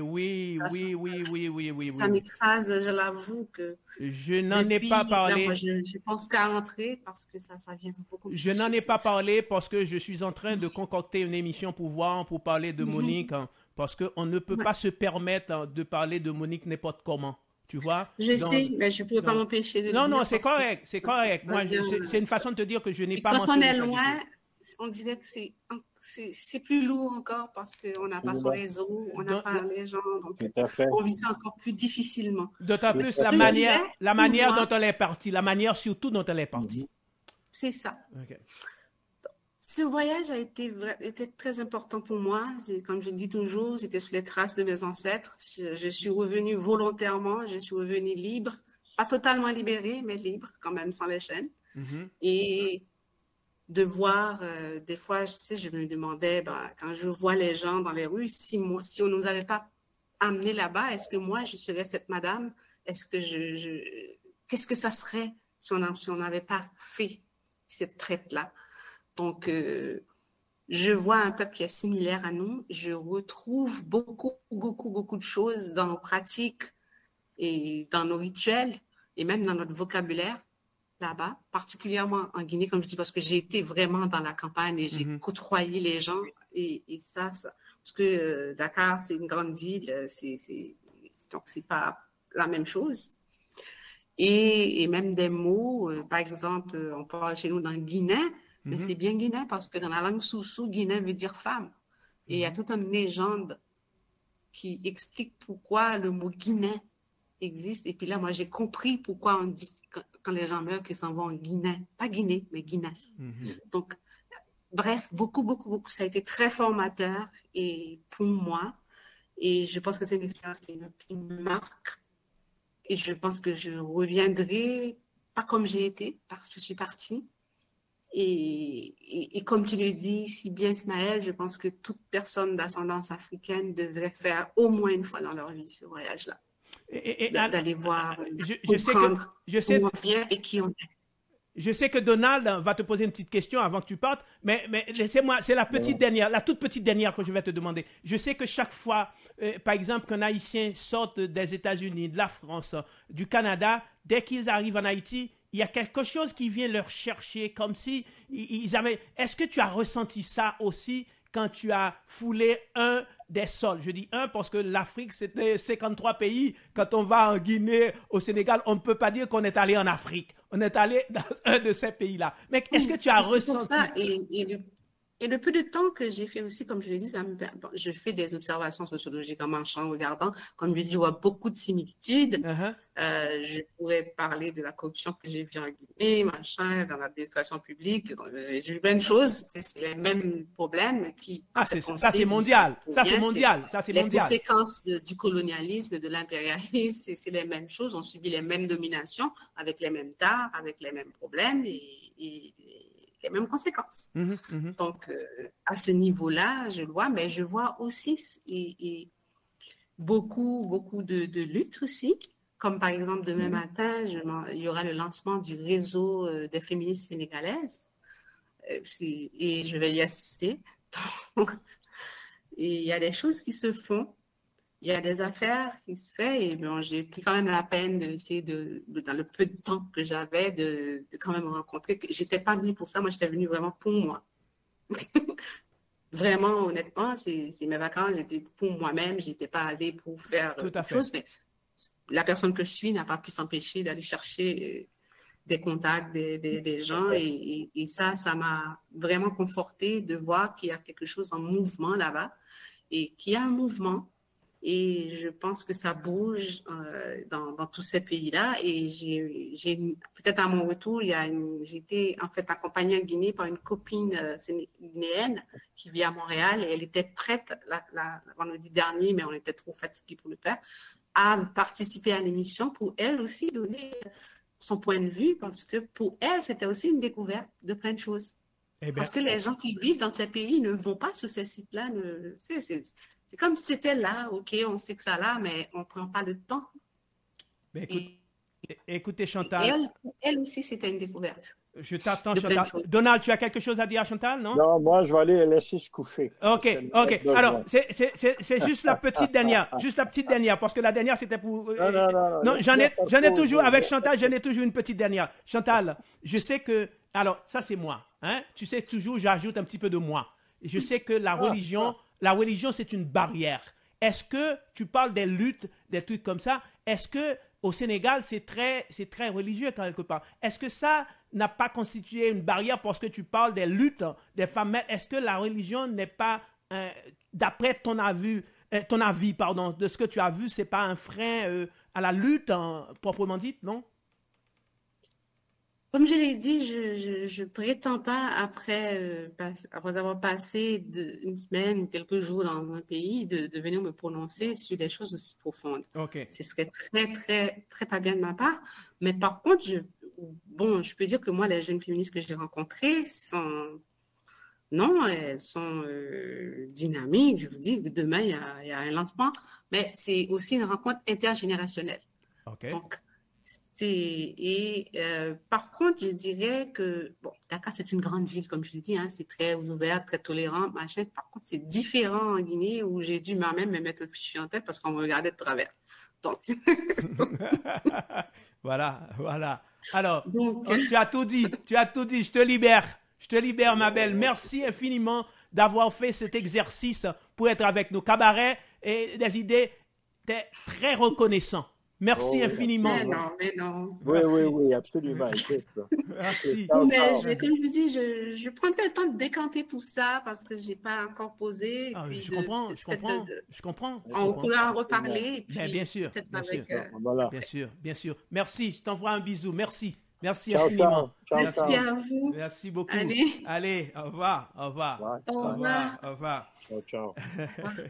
Alors, Donald, tu vois, cet exercice, je le voulais infiniment et merci encore Chantal pour cet exercice qu'elle a fait parce que en fait je voulais profiter de son moment. Elle est partie comme elle a dit pour elle, mais je ne pouvais m'empêcher de ne pas exploiter ce moment-là pour qu'elle nous parle depuis l'Afrique parce que aussi c'est la responsabilité de Cabaret des idées de parler du monde entier, surtout de ces pays-là dont on ne parle pas, hein, Donald? Ben, effectivement, on n'en parlera pas, mais là, on va en parler davantage parce que Chantal va nous emmener énormément de réflexions. Mm-hmm. C'est ça. Puis là, elle est en train de prendre toutes ces réflexions-là en arrière de elle, qu'est-ce qu'elle a vécu émotionnellement et tout ça, qui fait que finalement, je m'attends effectivement, quand on va être de retour, qu'on va nous expliquer de long en large comment etc., etc., puis on va apprendre énormément. C'est dans des situations comme ça qu'on apprend. C'est quand quelqu'un va de l'autre côté, dans un autre pays, revient, puis ramène. C'est comme ça qu'on doit continuer à penser aussi. C'est l'échange avec l'autre. C'est toujours l'échange avec l'autre. Puis tenter de comprendre l'autre, tout en se comprenant nous-mêmes. C'est pas facile, mais on est content que ce soit Chantal qui soit là, avec toutes ses capacités de comprendre, etc., faire des analyses et tout ça. Mais pour l'instant, elle va continuer à faire ce qu'elle a à faire là-bas, puis on la verra bientôt. En effet. Alors, Donald, donc on a été bousculé parce que on ne savait pas si c'était possible. Hein. On a tenté. C'était une belle surprise, effectivement. Justement. Écoute, il est minuit et demi là-bas. Là. Ah, mais en effet. Ça part des heures. Écoute, juste quand j'ai vu qu'elle a apparu sur l'écran, j'ai vu tout de suite dans ses yeux, puis elle était là. Ah, mais oui, le sommeil. Attends une minute, là. Faut pas oublier, c'est peut-être minuit et demi, mais c'est une journée de plus, ça va là-bas. Là, hein? C'est pas qu'il faut pas oublier ça. Là, oui. Alors, Donald, parce que aussi, c'est une façon de parler d'Haïti aussi, parce que quand on parle de l'Afrique, on parle de ça. Mais Donald, Haïti, actuellement, ce qui se passe, il y a eu hier, avant-hier aussi, et beaucoup de morts. Et dans une prison, on parle de 11 ou bien une vingtaine de morts. On ne sait pas encore jusqu'à présent. Le bilan n'est pas établi. Et il y a aussi des policiers qui ont été tués, c'est-à-dire dans une zone, dans un département de l'Artibonite, et où des gangs de rue, pas des gangs de rue, des gangsters, des bandits ont tendu des pièges à des policiers. Ils ont tué, je pense, d'un seul coup, et 6, on a vu 6 corps, mais il y a un, paraît-il, qu'on n'a pas vu, donc environ c'est 7. Avant, il y avait environ à Pétionville, dans le cœur même de la capitale, et 4 policiers qui ont été tués. Donc, et aujourd'hui, on voit actuellement une chasse à la police, des éléments de la police, parce qu'on reprochait dans la société haïtienne, il faut le dire, la police d'être de connivence avec les gangs, parce que c'est des entités non seulement utilisées par les mercenaires, les gouvernements successifs, et que ce soit Martelly, que ce soit Jovenel, Ariel Henry au pouvoir, pour pouvoir se maintenir au pouvoir, pour empêcher au peuple, aux populations de se soulever, de sortir de la rue, parce que c'est un gouvernement que la société ne veut pas du tout, mais ce gouvernement, le régime se maintient au pouvoir avec l'aval non seulement des bandits, avec aussi l'appui de la police, mais en grande partie, tous ces gens-là sont dictés par l'international. Mais aujourd'hui, ils ne se contentent pas, c'est-à-dire de kidnapper, de voler, de tuer, et de violer les gangsters, les bandits, mais ils attaquent la police. Ça ne date pas d'aujourd'hui, mais on voit une activation de la chose. La question que j'ai envie de te poser, parce qu'il ne reste pas beaucoup de temps, c'est pourquoi la police, justement. Exactement. Est-ce que c'est une façon d'accélérer et pour que les gouvernements étrangers interviennent dans le pays? Voilà. Parce que quand tu parles avec le monde dans la rue, tu leur parles du gangstérisme. Bon, c'est des gangsters qui s'entretuent, mais quand on commence à dire c'est la police qui se fait tuer par justement les gangsters, les bandits, etc., même s'ils font partie de la même gang, on a sacrifié la mort de certains policiers pour effectivement démontrer qu'il faut amener la loi et l'ordre en Haïti. Puis quand on parle de loi et l'ordre, ça veut dire quoi? Ça veut dire s'assurer que la police peut faire son travail. Mais là, pour l'instant, la police se fait assassiner, se fait tuer à bout portant. Et c'est pour ça que je me dis, ils ont viré le canon vers les policiers. Pour moi, c'est un exemple de tenter de convaincre les gouvernements comme le Canada et la France et les États-Unis surtout, peut-être la France aussi, je ne sais pas, mais particulièrement le Canada et les États-Unis, pour en arriver. Puis on avait entendu parler de ça il y a un mois quand on commençait à parler d'envoyer du monde pour garder la loi et l'ordre. Vous s'en rappelez? Très bien. C'est Mme Joly qui avait mentionné ça. Mais là, la loi et l'ordre est imminente. Pourquoi? Parce que même les policiers sont fait tuer. Donc, on les a sacrifiés, ces policiers-là, c'est clair. On les a sacrifiés à la possibilité qu'il y ait du monde, des troupes qui viennent du Canada et des États-Unis, puis qui envahissent effectivement Haïti. Et d'autant plus, Donald, il n'y a aucun dirigeant de la police en place en Haïti depuis longtemps qui n'a l'aval des États-Unis. C'est les États-Unis qui dictent, qui nomment, peu importe le chef de police en Haïti, il faut que les États-Unis disent son mot. C'est les États-Unis. Donc, d'autant plus, ces policiers-là, on s'est rendu compte, ces policiers-là qu'on a tués, on ne leur a pas donné les moyens de se défendre. Donc, tout à fait. Parce qu'on veut les montrer comme des victimes de la violence en Haïti. Puis la meilleure façon de convaincre le monde qu'on envoie des troupes en Haïti, que ce soit canadiens ou américains, c'est de dire on s'en va créer la loi et l'ordre. Hey, ils sont en train de tuer les policiers. Quand on parle avec le monde dans la rue de tout ça, là. Si même la police ne peut pas se protéger, donc ça veut dire qu'on n'a pas le choix d'intervenir. C'est ça que tu veux dire? Tout à fait. C'est exactement ça. C'est exactement ça. Puis pour ça, on est prêt à sacrifier des policiers qui sont dans la même gang des gangsters et tout ça, là. Mais ça, c'est manipulé par en haut pour s'assurer. Donc, on va se sacrifier de certains policiers pour dire c'est la loi et l'ordre qui mène maintenant. Et ça veut dire qu'on va envahir du monde avec des kakis et des mitraillettes. C'est ça que ça veut dire. C'est ça que ça veut dire. Ils sont cyniques, ces gens-là. Ce sont des They sadiques. don't give a damn. They want power. Ils font le pouvoir. Ils veulent garder le pouvoir. Puis pour ça, ils sont prêts à sacrifier même leurs enfants et leurs mères et tout. Puis c'est rendu que là, ils sont rendus à sacrifier des policiers qui les ont servis longtemps. Ça, c'est l'autre chose aussi. Il faut dire que, bon, effectivement, c'est parce que c'est comme ça que tu vas soulever la colère, non seulement des gens qui vivent en Haïti, mais surtout la diaspora qui va dire « Hein? Les policiers se font tuer? Mais ça n'a pas d'allure. Les policiers sont là pour amener la loi et l'ordre. Donc, amenons la loi et l'ordre. Et de plus en plus, on voit des gens qui se prononcent, on voit des micros tendus dans la rue pour dire que qu'est-ce que vous pensez, on tend le micro à n'importe qui, qu'est-ce que vous pensez, et c'est des gens qui ne comprennent pas les causes de ce que nous sommes en train de vivre, qui vont dire n'importe quoi, parce que les gens vivent, l'émotion étant, vont dire que, bon, écoutez, il faut faire en sorte que ça s'arrête, il faut allusion à toutes sortes de choses, sans analyse. Tout à fait. Et ça va pas dans les oreilles des sourds, ça va directement à Washington, ça va directement à Ottawa, ça. Eh bien, Donald, il ne nous reste plus de temps. On attend demain à 16h30 à la Perle retrouvée pour la 8e Assemblée populaire. Et je pense que c'est par là qu'on va faire comprendre aux gens ce qui se passe en Haïti davantage à partir des analyses beaucoup plus approfondies. C'est de notre responsabilité à Cabaret des idées d'accompagner ces luttes et nous le faisons. Et à demain et à vendredi prochain pour une autre émission du même genre. Merci. Ciao, ciao. Au revoir. Au revoir. Au revoir. Bye bye.